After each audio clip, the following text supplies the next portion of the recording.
I'm super jealous of the sun. For anybody up in Michigan, it's pretty gloom and doom here. So we have a snowstorm approaching. So I'm jealous of that sunshine in Orlando. But all right, I think it's time to get started. So hello and welcome to today's webinar, Creating Pipelines to Quality Jobs. It Takes a Village. I'm Brooke Pierman, Kale's Manager of Events and Professional Development, and it's my pleasure to kick off today's webinar. Kale, a nonprofit membership organization, was founded 50 years ago to help organizations succeed by providing expertise, resources, and solutions that effectively support working adult learners as they navigate on and off ramps between education and employment. We partner with entities across the adult learner ecosystem to create actionable career pathways along the journey of lifelong learning and meaningful work.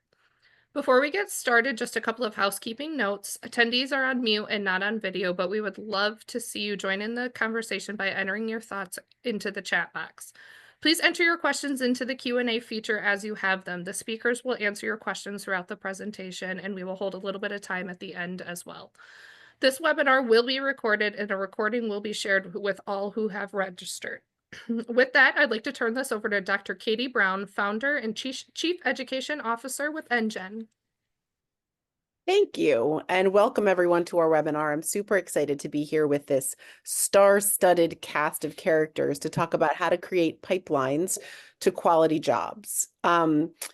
My background is in working with speakers of other languages, which is what I've been doing for about 30 years. And over the last 5 years, I've had the privilege of working with organizations across the country, employers, state governments, adult education providers, institutions of higher education, immigrant and refugee serving organizations to help the multilingual workforce get access to the skills and the resources they need to get jobs with the potential for economic mobility.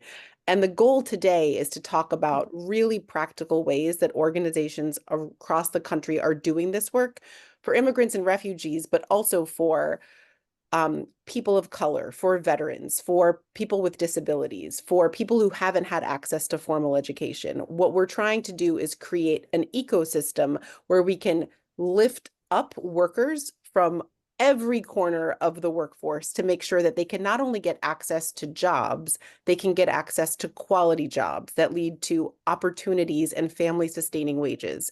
And I'm going to try to talk as little as possible today because we have a lot of experts here who are going to give you an overview of the work that they do and also answer your questions. So I really do want to emphasize that we'd love to hear what specific questions you have. I have a lot that I'm going to ask, but we have time for as many as we can fit in. So please use the Q&A. And I'm going to turn this over to my panelists to quickly introduce themselves. And we're going to start with Patrick Brown because we have the same last name and we're going in alphabetical order. So Patrick, you get to go first.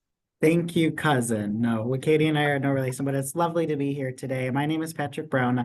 I'm the Director of Adult Student Attainment Strategy at the Michigan College Access Network, or a statewide organization in Michigan focused on our state's goal of 60 by 30, getting 60% of our residents in the state of Michigan with a credential or degree by the year 2030. My portfolio of work is really focused on a lot of the learner populations that Katie talked about, adult learners, non-traditional learners, and what are the policy investments that we need to make? What are the programmatic investments, the grant making opportunities that we can do to accelerate more pathways for those learner populations? So I'm happy to be here today. Thank you.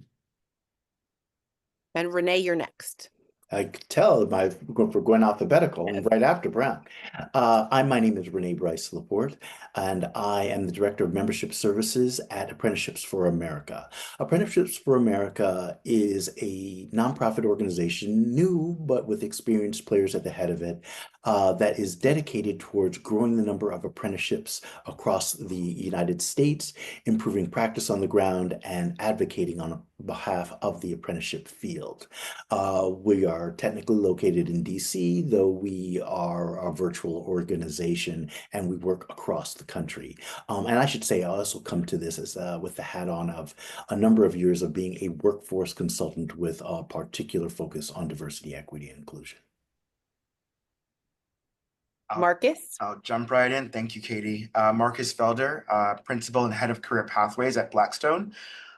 Blackstone is the world's largest alternative asset manager with $1.1 trillion in assets under management, 240 plus portfolio companies, that employs over 700,000 employees. So I work or lead a program called Career Pathways that has two main aims. One is to help our portfolio companies think differently about where they source their talent. As Katie was mentioning earlier, thinking about communities like people with disabilities, people without four-year college degrees, veterans, first-generation college students, refugees, really the list can go on, but really thinking about how do we introduce those different talent pools to our portfolio companies, and then how do we work with those companies to help them advance in their inclusive practice adoption. So really thinking through the talent journey, not just around recruitment and hiring, but also retention, development, and advancement. Great to be here. And I'm Jane Oates. I'm the Senior Policy Advisor and former president of Working Nation. Working Nation is a nonprofit media entity. And just by looking at some of the comments in chat, I know we've told some of the stories of some of the participants here. So thank you for sharing. And Katie, we've told and Jen's story a few times, which I love. Thank you for sharing. I come to Working Nation after a long career in government.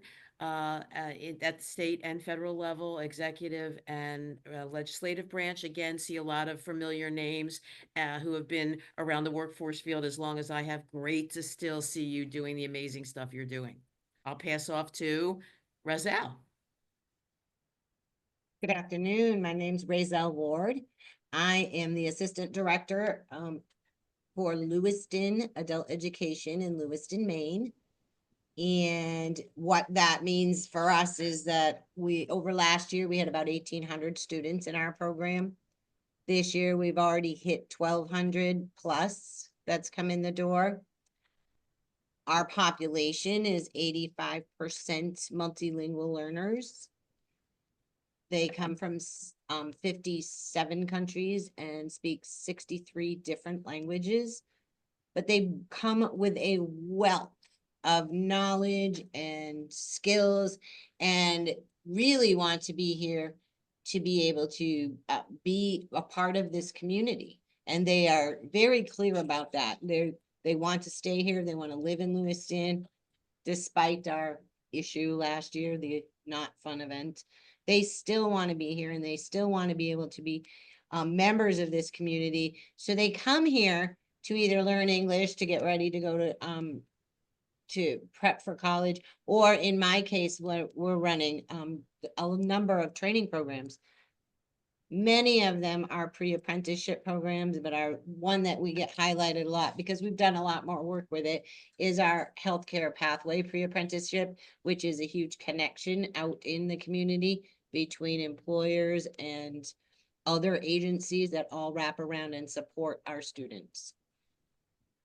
Great. Well, thank you everyone for your introductions. I'm going to start with a question for Jane, which is, how can higher education and other training organizations better align their offerings to the needs of local employers? And I want everyone to jump in if you are so moved, but Jane's going to kick us off with this question.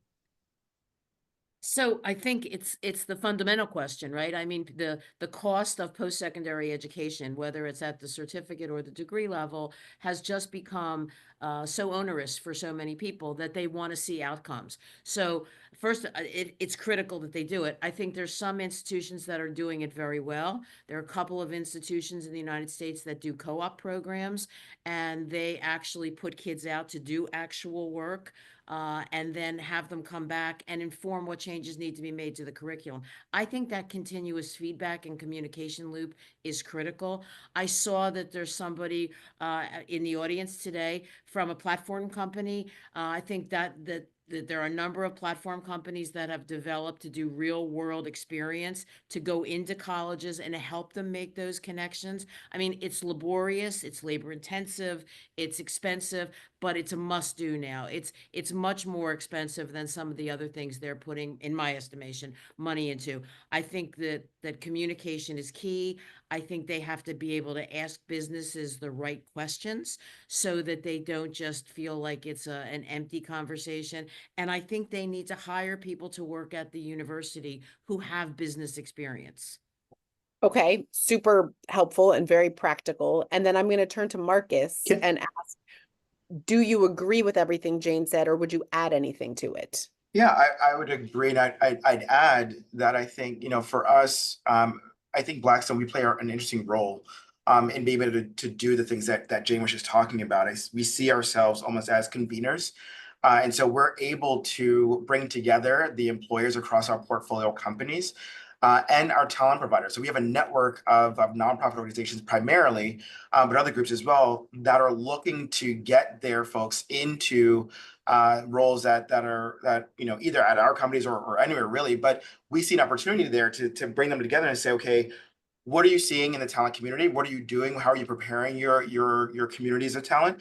But also making sure that they understand, what are you looking for from an employer perspective? Talk to us about what you're seeing, in terms of technology advancements, whether it's AI or something else, or what are your business needs? What are your talent needs? And so we try to bring those groups together, or we do bring those two groups together to have conversations with each other, so that they're at least hearing each other. They may not be speaking exactly the same language at that point, but we're facilitating that conversation. And we've seen and we've gotten feedback that really helps from to Jane's point, a curriculum development standpoint, to understand, okay, we need to make sure that we are aligning with the business needs, and also from an employer standpoint, to know what are the skills that folks are bringing into the organizations, what are things that they can kind of apply right away, what are some additional things that may be needed over time. But we see ourselves as playing that really important, I think, convener role for the kind of the two camps. That makes a ton of sense. Anybody else on the panel want to add anything to this particular question? Yes, Patrick. Yeah, Katie, in Michigan, we're focused on kind of this educated workforce strategy across sectors, across K-12, higher education, workforce, adult learning. And one of the things that we've done as a statewide org is lift up both regional and a centralized space for representatives from local communities, regional communities to come together across those sectors and really identify what are the key opportunities that exist in our area, what are the key challenges. And what's surprising is that a lot of those spaces exist, but perhaps people aren't being invited into each other's spaces to have those conversations. Or perhaps those conversations aren't happening, unfortunately, in some communities. And so by bringing folks together across those sectors to identify those strategies, we had 3 strategies outlined this year, one around engaging adult learners, one around engaging national service as an opportunity, and one, how do we increase college and career exposure in the K-12 setting. Those kinds of strategies of just convening folks together to talk about those challenges and opportunities are a great way to begin to accelerate a lot of these conversations.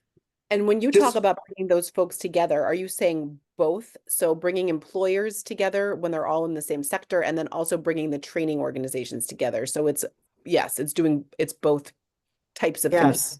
So we all begin to talk the same language and understand the needs, and really begin to listen. A lot of times we invite folks into our places to tell them what our challenges are, what our needs are, and we have to do a lot of listening together. And so there are a lot of meetings for a lot of people on everyone's calendars, but we tried to create a space and an environment for representatives from all of those sectors to come together to really kind of have a brainstorm strategy session. I love that. And then the other voice that we haven't touched on yet is the voice of the actual learners, job seekers, participants. So, how do we make sure that they have agency in the training to career development process? Razel, I was wondering if you wanted to jump in on this question, like how do we include the needs and voice of the workers themselves when we're building these programs? They probably come at it from a different angle, just because we are in a educational setting. In Maine, our adult education programs are not under universities, they're under school districts. So it's a little bit different. It really becomes part of the community piece where they're coming here to learn whatever it is they want to learn. But I think some of the things that we have instituted are giving choices to students and then helping students know what to do with those choices. Again, when I talk about the pre-apprenticeship healthcare, there's one entry, but there's multiple exits off of that. And we're actually adding a phlebotomy piece to it soon, because maybe I don't want to be a CNA and maybe I don't want to stop at this point, but I want to do something that's, and what I'm gonna call the labor market, the local labor market. We're talking on that first question a lot with the businesses and sitting down and saying, if we built this, what are these other pieces you need? I think that the apprenticeship model gives some really great they're probably difficult hurdles sometimes, but the whole breaking up each thing that people are going to learn helps us have conversations. We also have some great teachers and advisors here, and they're having these hugely powerful goal-setting meetings and conversations. They're not just, oh, you want to do healthcare, let's go put you over here. Or you think you want to do, it's a lot about not just the now, but the later. I love all of that. And I really love the idea of breaking the apprenticeship up into smaller pieces so that there are, I like that idea of off ramps. Renee, how does this fit into the whole idea of apprenticeships where you start something and then there are multiple exit pathways? So I wanted to thank you, Katie. I wanted to touch a little bit on the last question, and I think Marcus was kind of getting at this, and Patrick a little bit too, that this is really a two-way conversation, because for many years, employers have complained that they can't find workers with the skills that they need. Well, it's worth it for employers to be engaging early as well, for employers to be, yes, sharing what they need, but also investing in schools and their programs. Certainly, community colleges in particular can be pretty flexible in moving their programs around to fit employers, but investment by the employers is important, and also gives the employers an opportunity to meet and connect with students. And an apprenticeship will gives workers a chance to earn while they learn. So, you know, as Jane mentioned early on, the idea of four-year colleges is really daunting to folks right now. It's like they don't know what's coming at the end of the rainbow. It's a great expense. The opportunity to engage in learning while you are actually having the opportunity to practice the craft gives you an opportunity to try the field on for size, give the employer try the employer on for size, and vice versa, for the employer to sort of get familiar with the new worker and have an opportunity to help train them in the way that they'll need to have them as a full-fledged worker at the end of their term of their apprenticeship. Katie, and I Sure. just want to talk about the Yeah. importance of intermediaries in this Yeah. space, because, it's going to take us a long time to get every employer fluent in education jargon, and it's going to take us even longer to get every educator to understand the language of business. And I think that intermediaries are really a quick fix on this. As a learner, I'm really much more likely to go to somebody who's culturally sensitive, who's not going to think I'm dumb or stupid because I have this question. I might be a 40-year-old going back to school for the first time, and I'm really confused about who to ask what. So I think, we don't want to lose sight of the critical role that intermediaries have always played, but they're going to have to continue to play into the foreseeable future. And can you give some examples of intermediaries, Jane, or does anybody else on the panel want to give some examples to try to illustrate this in more practical terms? But we have some on the call. I see a couple of people from Say Yes Buffalo, which is one of my favorite programs there, and they're working with young people who are trying to move into the field. CareerWise works with folks across the country.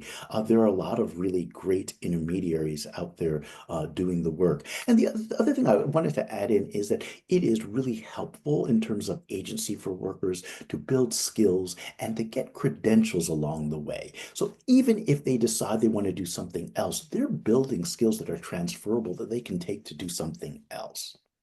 Yes. And Marcus, I would call you an intermediary, and a critical intermediary, a business intermediary, because Yeah, absolutely. schools are going one-to-one to businesses and getting one perspective. They can come to you and look at all your portfolio companies. Yeah, I was gonna jump in and say exactly that. I think that I see myself, the program that I run, as that intermediary, and I also, because of my background coming from the nonprofit space, coming from the public higher education space too, and now being on the corporate side, I've had to learn both of those languages and be able to translate. So I see myself singularly or individually as also an intermediary between our portfolio companies and the talent providers that we're working with.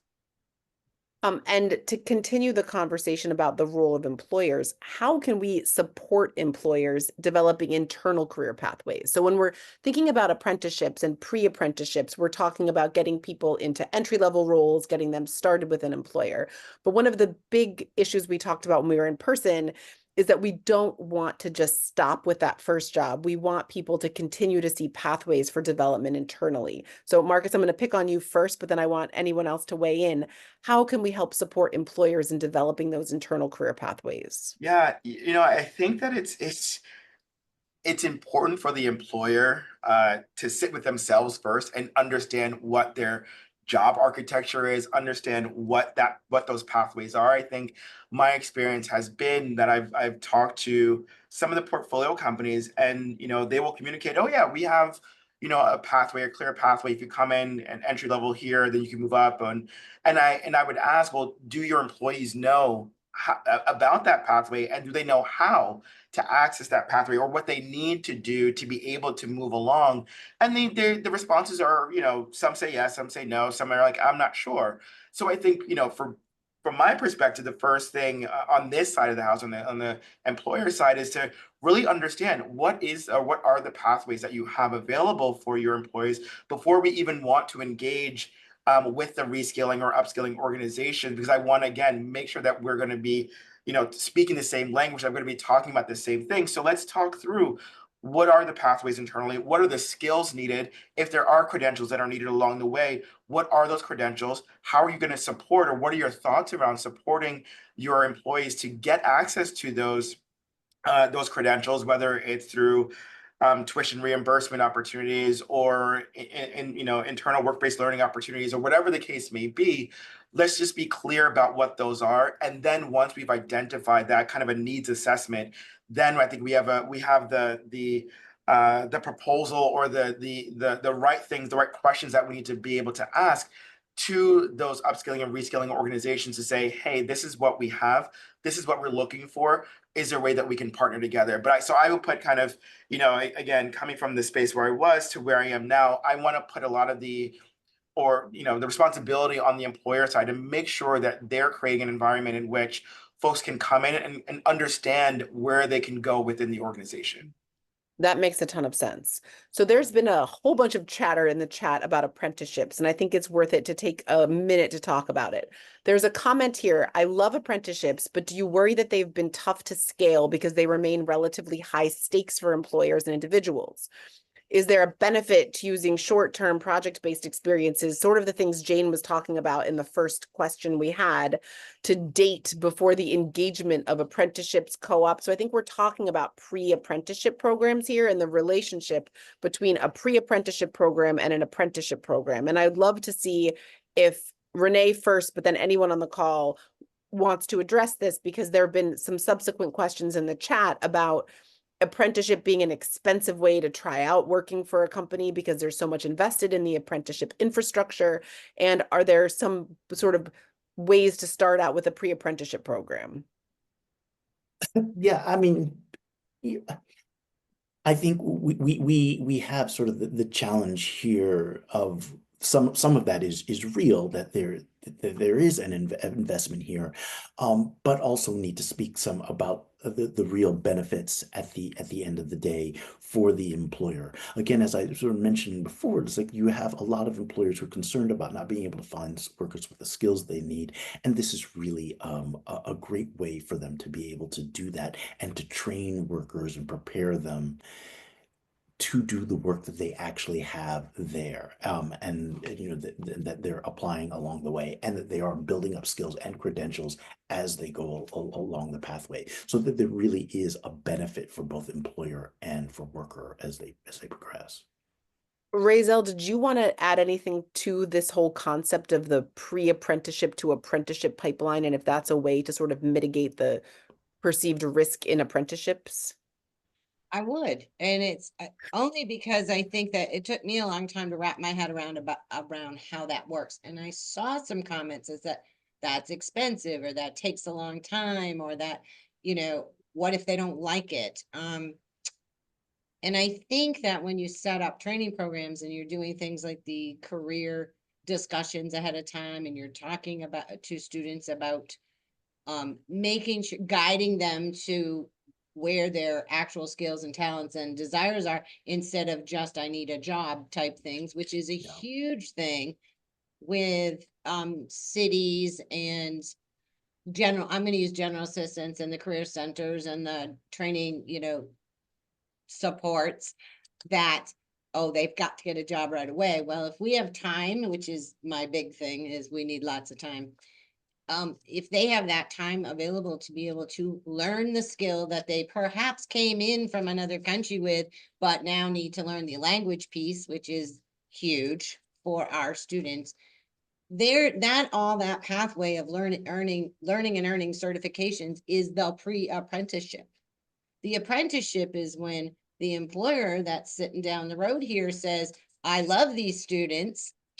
It takes a while. It's a huge thing to build a relationship with local employers, and our training programs are all based upon what are the high need labor markets in the area.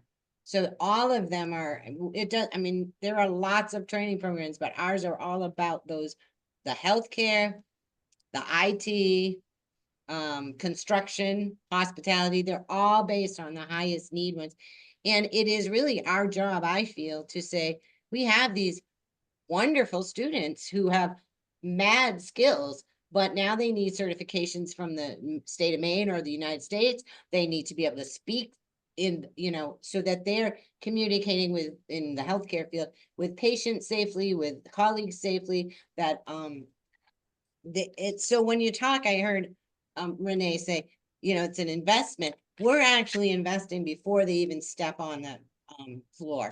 And when we do that, when they step on the floor, the employers have helped us build what we're training before they even get there. And then they're much more willing to take a risk. And signing on to an apprenticeship, which is that employer piece, is agreeing in this case with the healthcare, I will have this person for a year. That doesn't mean you have to keep them. It means that my focus is to mentor and support this student, this now worker, for an entire year, make sure that they have a wage increase in there. And then really there's more talk about, is this a good fit for them? Because maybe they want to go on to nursing school. Maybe they want to take that credential that they have, and we can help them get that translated and see what we can work with. But it gives them a whole year, should they, let me say, you know, show their stuff, to keep them. And I'm going to say that we have not yet had an apprentice who's gone into healthcare who's not stayed at the job that they're at. So it's a huge amount of investment upfront, but they're not hiring 3 or 4 more people over this year because everybody's left. Right. And I think that is like very specifically explaining the benefit of this. It takes a village approach of working with the job seekers before they get hired, before they start the apprenticeship, to make sure that they're going to be successful, which makes the employers want to invest in them, which just creates almost like a snowball effect. Patrick, we've gotten a bunch of questions in the chat, and one that I wanted to ask you anyway, about what kinds of wraparound support services do the populations we're talking about serving need when it comes to job search and placement? And I wanted you to start with that one. Certainly. I have a colleague on our team that is dedicated a lot of time around the COVID classes and what it means during the period of COVID and the impact that it had for individuals that completed maybe their diploma or their equivalency, and were thinking then about pursuing additional training or certificate or degree completion. We've also done a lot of investment around working with institutions to think about what are the successful wraparound supportive strategies that students need to be successful. We've all identified them at the local level and heard them time and time again, but I think they are worth repeating. Often it's childcare and transportation, right? Those are the major barriers and hurdles that prevent adults from being successful in training, from continuing in a program, from completing an apprenticeship, certificate, or degree completion program. But also English language instruction is an important key concept. And this the answer that I'm getting to is kind of goes back to a previous question about what can we offer in employment spaces and what can we offer for students or individuals themselves interested in thinking about upskilling or pursuing additional training and education, is we have to tell the story about what the impact and the opportunity is for them. So on the employer side, I think it's really critical and important to think about the retention piece as it relates to employment opportunities. When we think about employer spaces where every worker is so valuable now, employers really cannot afford to lose. The boomer generation, baby boomer generation is retiring in a massive impact, and it's not being replaced by a younger demographic in the workplace. It's creating that really hot spot where every worker, every incumbent worker right now is so important and critical. And so helping employers understand that upskilling and investing in one of their employees' educational opportunities is actually a benefit to them and to the company in the long run, and makes them invested and rooted within the community. We do a lot with policymakers as well, and helping policymakers and legislators think about why should we have state or federal investment or local investment in these types of programs is really important, because that return on investment is that much greater than the few $1,000s of apprenticeship or certificate or degree completion program. I think for the learners, it's also important to think about what it means to be a responsible citizen, what it means to be engaged within our society, what it means to be making a livable wage and a family sustaining wage for their family, what it looks like for long-term goals to be successful if you're an immigrant here in the United States, if you're a naturally born citizen, what it means to be contributing in that way. I think reminding both learners of those opportunities and employers is really critical at every step of the way.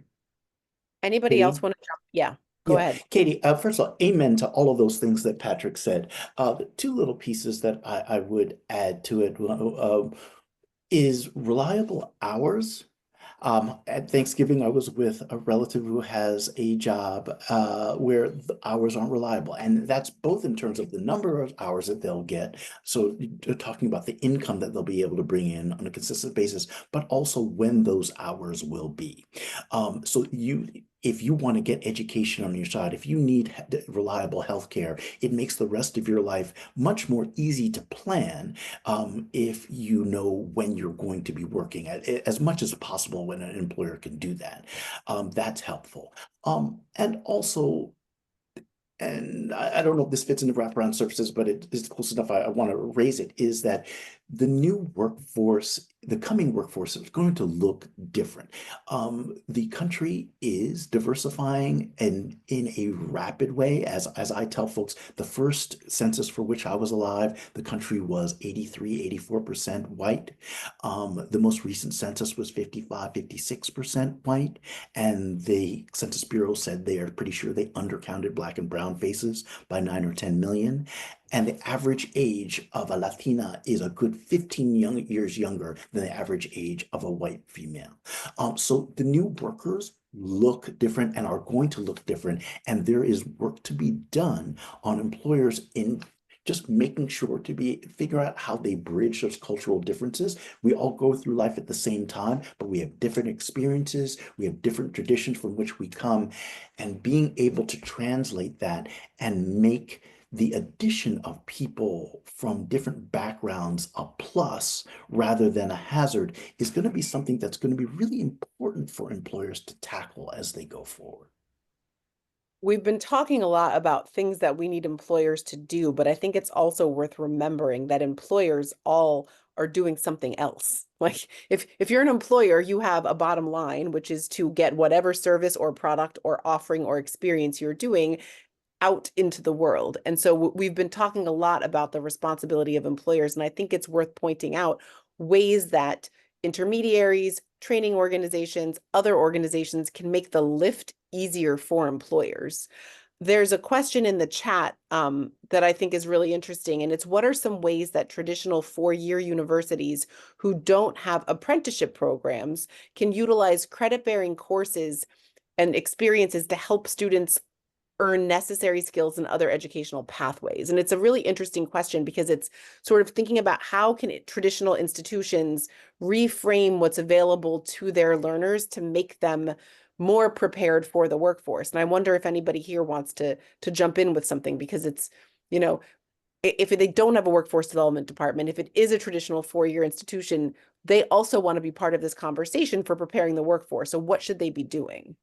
So I think In 4 years have Michigan, made. First, Go ahead, Jane, Jane. and then Go Patrick. ahead, Patrick, you go. No, Jane, go first and then Patrick. I think the 4 years have made, many 4 years have made tremendous progress in the last 5 years. They've done things like embed credentials in their course of study. So they've worked with employers to identify the skill sets and the industry recognized credentials that could lead on a pathway. Very clear example, you're studying to be a nurse. They give you the courses you need so that you can work in a hospital or work as an EMT. And there's a very clear industry recognized credentials, but they're doing it across the board in IT. I think the other thing is institutions have gotten much more intentional about paid internships. They used to be for the, internships used to be for the elite.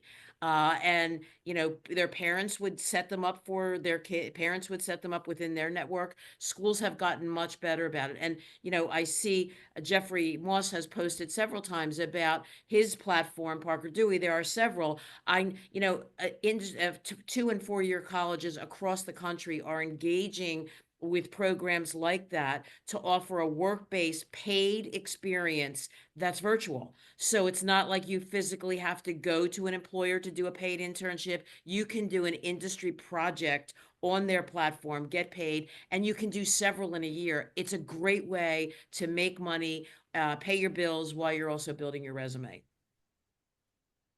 I love that, Jane. One of the things that we always say in Michigan and at MCAN is successful completion of to and through, right? Part of our work is focused on getting access to programs and degree, certificate, apprenticeship opportunities, but also completion of and through those opportunities. And so at MCAN, we have 7 different indicators that we look at, everything from persistence and completion to attainment. And I think it's really important that institutions are focused on what are the successful indicators, both of enrollment and entry into programs, as well as completion of. And so MCAN and Michigan, we've developed a lot of regional collaboratives that are focused on this, of how do we change the narrative around the college going culture in our state? And what does it mean to have any training or education beyond high school? It doesn't look like sitting in a classroom on a Tuesday and Thursday from 9 to 10:15, right? There's asynchronous and virtual learning options. What does it mean to have 8-week course work semesters instead of a 15 coursework semester? What does it mean to give credit for prior learning? And so these are things that in Michigan that our post-secondary institutions are investing in, both at the 2-year level and the 4-year level. We've also done a lot of advocacy around what does it mean for our workforce and our higher ed systems to be advocating together, because we're really advocating for an educated workforce. It isn't just college or career, right? It is college and career workforce ecosystem that we're trying to build together.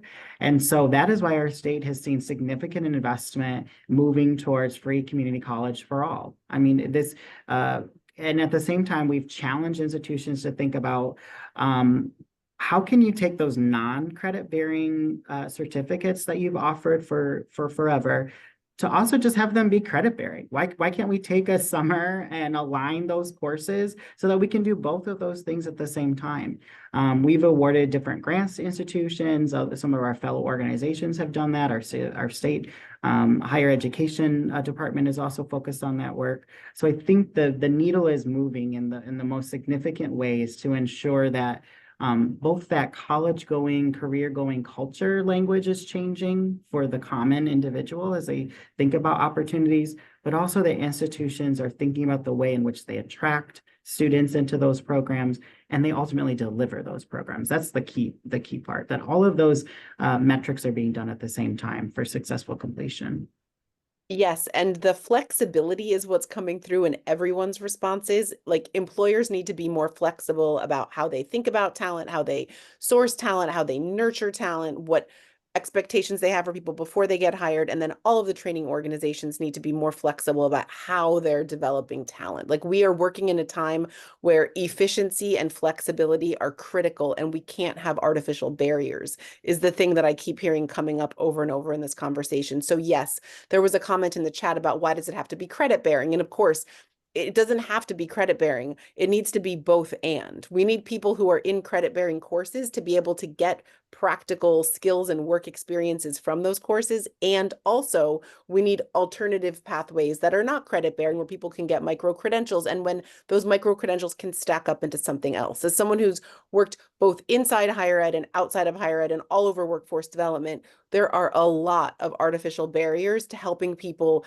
get what they need to get a job and then get a better job. And the more we can have these conversations around what skills people really need to bring to the table and how we can advertise for those skills, make sure they have those skills, get them the jobs that they need with those skills, the better we're going to do. The chat is actually amazing. I wish there's so many people on this call and there's so many great comments happening in the chat while we're also all talking. I don't know what the right webinar format is to take all of this and put it together into something, but I want to figure out what it is. I want to go through and read all the comments afterwards. But there are a lot of comments in here too about like micro credentials and like what do they mean and how do we make sure people are getting them and how do we and what is the role of the employer with those micro credentials? And I think those are great questions. Does anybody on the call want to talk about that? When we're talking about micro credentials, like how can we make sure that learners and workers are getting the right ones and they can use them? I think that's really a big question, Katie, because I mean, people are using the word credential all over the place, and many of them aren't worth the paper they're written on. So I think if we could educate people to say, is this credential industry recognized? Who recognizes it? Is this credential something that businesses will hire me because I have it? And finally, is this credential, and I think this is really important, something that's stackable? Is it portable and stackable? And if it's not, it kind of is not worth it. It's like handing somebody a certificate of attendance. Yes, and we need to make really sure that the participants in these programs get that information. And it goes back to what we were talking about earlier. They need to know, like, it's especially when you're talking about the populations we're talking about serving, people who have degrees from other countries that aren't able to use them because of barriers to credentialing or language barriers, or people who are the first in their generation to go to college. They need the right information about what the industry recognized credential is, the quickest way to get it, and how they're going to use it when they get into the workforce. And I think conversations like this and like the ones that are happening in Maine and Michigan that are bringing together all of these stakeholders with real actionable outcomes are important to have. Any comments from the panel on any of this stuff so far that you haven't been able to make yet? There was something that you said, Katie, earlier that I wanted to touch on, and it was, and I think rightfully you were talking about the responsibility of the employer, and the employer has a bottom line to tend to, and I agree. And I think one of the way that we try to work with our portfolio companies is to say these things aren't mutually exclusive. They're not so separate. They're not, as Renee was talking about, there are shifting demographics going on in the workforce. You need to be, if you want to continue to be a business, a valued business, you need to be aware of those. You need to think about where you're sourcing your talent, how you're sourcing that talent, how you're investing in developing that talent once you've hired them. And you're also thinking about, if you're a products and services company, who's going to be your customer? What are the customer segments that you are missing out on potentially because you're not thinking about these things? So for us, these things go together, and thinking about, again, where you're sourcing, how you're developing your talent, and your bottom line. One of the things that we have spent this year on is around measuring the impact of this work. And so really thinking about how do you correlate a lot of this work around inclusive practice adoption throughout the talent journey to the bottom line. How is it impacting your retention cost? How is it impacting your internal mobility costs? We are working with a company that has launched recently an apprenticeship program, and part of their one of their questions is this worth it? Are we investing in the right thing? And so our framework is allowing them to see that, to understand, is it worth investing in this in specific markets that they operate in? What is the return on investment? All of those kind of things. I think for us, it further substantiates the business case of this work. And so, for us, it also makes it more sustainable. That makes total sense. Any comments on Marcus's comment from the other panelists? Yeah, I totally agree. I mean, I think that, when you go back to what Renee said about the demographics of the country, people are not going to go and do business with a company that doesn't look like them. The days are over when somebody's going to go to a business that's all white men and doesn't have any women or any racial diversity or any age diversity. They're going to go where they feel they're valued and understood. And I think that service companies as well as companies that produce products. For sure. And, and I think Go ahead, I was Renee. gonna say, no, I was gonna say, Jane, and I think that pertains to workers as well. It's like it's easier to go somewhere where there are folks who are like you or at least sensitive to you. I always would tell folks as a consultant, like, look, if you look around the room, particularly your decision-making room, and everyone is of one gender or of one racial ethnic group, you have everyone who has the same sort of physical ability. It's like you're already losing money. You may not know it, but you're losing money. Or if you're a nonprofit, you're not meeting your mission because that's not what the country or the market that you want to have looks like. And you will either make errors of omission or errors of commission. And it's, it is worth it to you as not, the goodwill is fleeting, but in terms of your bottom line, if you want to survive and you want to do well, you should make sure you're taking care of that. And frankly, apprenticeships is a good way for you to work on making your workplace one that is more hospitable and adapts well to people coming from different cultures. And you work on yourself while you help train this person to work with you. I love that last bit that you said, Renee, about creating that environment or that space for success for that individual. And I think that that's something that we've really focused on in MCAN, is that particularly for this adult learner population who is working and has other external obligations, we actually have to move those training and educational opportunities and the conversations about those into the spaces that those individuals live and that they are every day, and not expect that they will come to our service center or find their way to an institution. We actually have to partner with community agencies or educational entities or employer spaces to go where those individuals are to entertain those conversations. So we've got to talk about, in Michigan, we've lifted up a program called REFS, Retired Educator FAFSA Specialists. And they are going into those types of spaces to talk with adults who might be interested in pursuing different training or educational opportunities. What are the things that they need to be prepared as they go into that space? How can they complete things like the FAFSA and also be eligible for state or federal resource dollars that are available?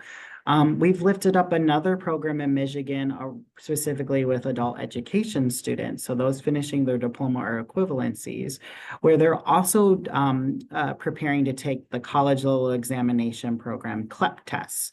So at the end of their experience and their time, they've finished their adult education degree or excuse me, their diploma or equivalency, but they're also gaining that credit then that they can transfer into an institution and begin a short-term training program or certificate program and be accelerated into that successful place, and not have this opportunity to stop or gap out of one experience into the other experience. It really has to be, concurrent and built and scaffolded upon another, so that it's both beneficial for the learner and the worker, so that their time is valued, that their expertise, that their money, that their contribution is valued, but also that they're successful to completion. And so I think that creating that environment where education, business, talent can all thrive together is really critical and important, and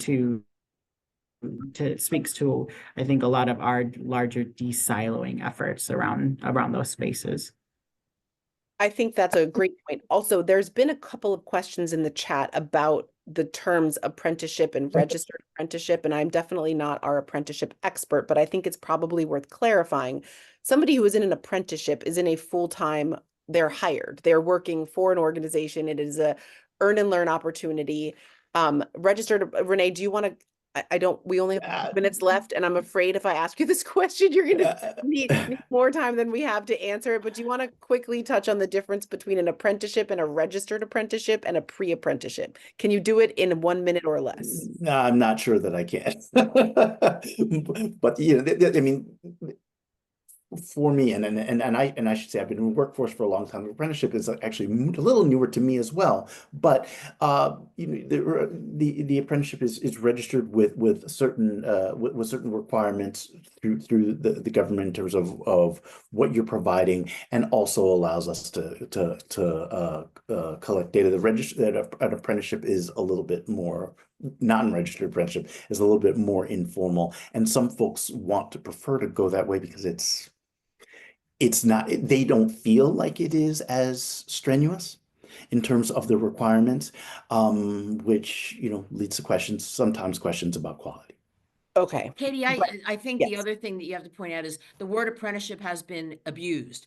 Yeah. Apprentices are employees from day one. And Yes. as they learn more, they get into higher paying and better titled jobs. People in the past use apprenticeship as a synonym for internship. It's not. And it's not the same thing. And, you know, so, and I think it's the other thing I would just make clear about registered apprenticeships. I mean, if you go through the registration process, and right now 30 states do it, and only 20 states do it through the federal government. And I don't really know about Puerto Rico. DC does it through the federal government as well. But I think that the registration process gives the person, the potential apprentice, the understanding that this is really a program that's going to do what it says it does.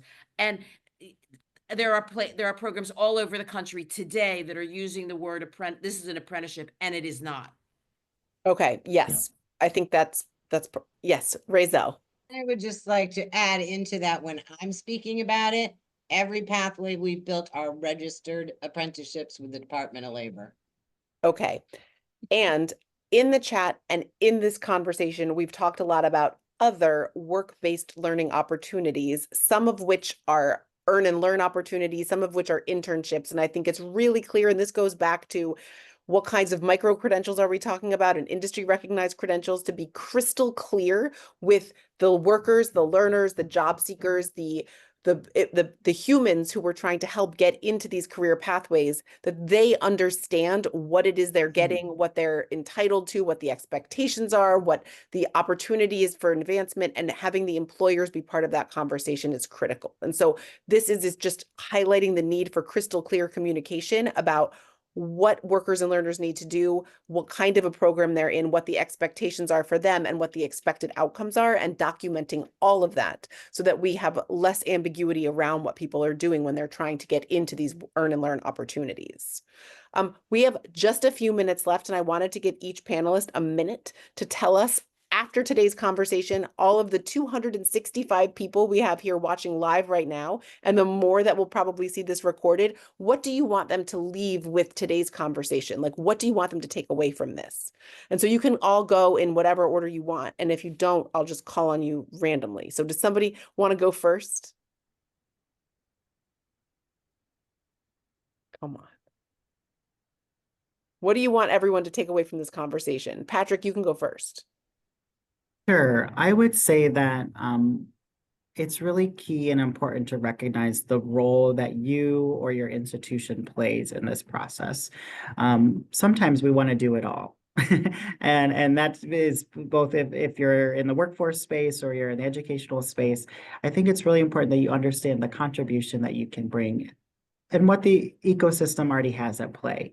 If you can learn those things, I think it will help the process and pathway that you're trying to make for either the students that you're working with, or the employees that you're working with, or the workers that you're working with, a lot more seamless, because that's ultimately what you're trying to do. You don't want to replicate, you don't want to reinvent something that's already been done. And a lot of research, a lot of time and effort has been put in for several decades around this type of work. And so if you can do as much as you can to learn about the landscape that you exist in, things like looking at your labor bureau market statistics within your state or your region, thinking about what those hot jobs are, the trends of what that looks like, understanding the employer group and spaces that exist within the environment that you're in, and the challenges that they have, the opportunities that are there, communicate and have contact with institutions of higher education or adult education programming and understanding the current services they have, but also thinking about what you could do to invite them into your space as well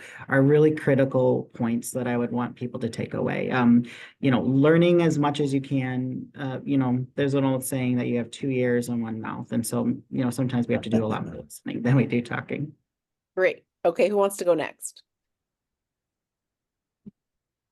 I want to pull on something that I think Razel mentioned earlier about it taking time. I think that's something that I've found in this space, and I think working for a PE firm that's so used to immediate returns that I had to be able to communicate to them that this work will take time. And to that end, I think working with so many different employers, I've come across so many amazing people on that side who want to do the right thing, who are really committed to this work and just need the time, space, education to understand things like micro-credentials. What are micro-credentials? What are work-based learning opportunities? There's a lot of education still needs to happen on the employer side of it. And so I think, it's I don't want to say make excuses for the employers, but I think that there's still more work to be done on that side. There's so much great work that's happening on the talent development side through different talent providers that I think the employers are more work needs to be done for them to catch up to where that side of the house is. So I think that's just a couple of things observations that I think are helpful to share and hopefully folks can take away from the conversation. Great. And I would just say that I think registered apprenticeships are the platinum standard in work-based learning, but not every job is apprenticeable and not every business wants to do a registered apprenticeship program. So everybody on this call should commit to doing some kind of paid work experience as a part of their program, period. Razel, do you want to add something?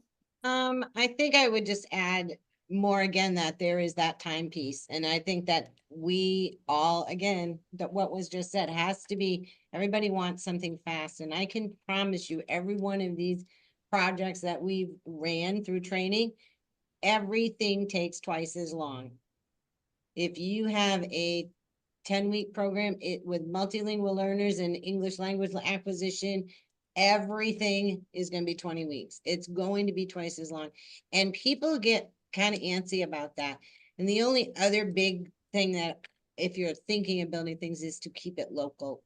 If you can get your local agency to buy into it, your local employers, your local support systems, those are the people who you can sit and really have some brainstorming with.